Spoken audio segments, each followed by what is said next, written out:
Mga kapuso, magpoprotesta po ngayong araw sa Luneta sa Maynila ang mga grupong kontra sa paglilibing kay dating Pangulong Ferdinand Marcos sa libingan ng mga bayani. Narito ang unang balita live ni Victoria Tulad. Victoria. Rhea, sa ngayon ay payapa pa naman ang sitwasyon dito sa Luneta. Wala pa tayong nakikita anti-Marcos groups na magkikilos protesta.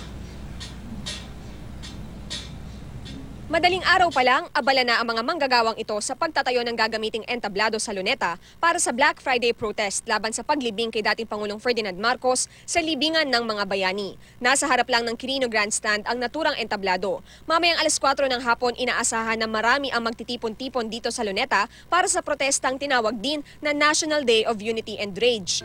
Matatandaan na noong ika-18 ng Nobyembre ay nagulat na lang ang marami sa pasikretong paglilibing sa dating diktador sa libingan ng mga bayani.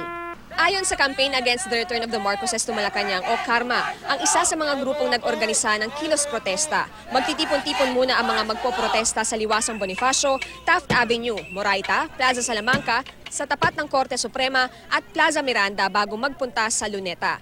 Sa isang invitation letter na makikita sa Facebook account ng CARMA, sinabi nitong dapat ikagalit ang pagbabago ng kasaysayan at pagbabaliktad ng desisyon ng taong bayan. Dapat din daw papanagutin si Pangulong Rodrigo Duterte at ang Korte Suprema sa pagpayag na mailibing si Marcos sa libingan ng mga bayani.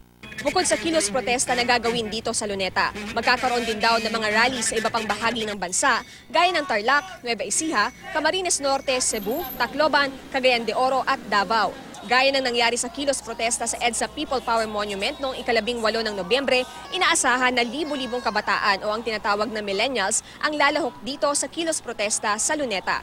Sinabi na noon ni Pangulong Duterte na papayagan niya ang pagsasagawa ng mga kilos protesta.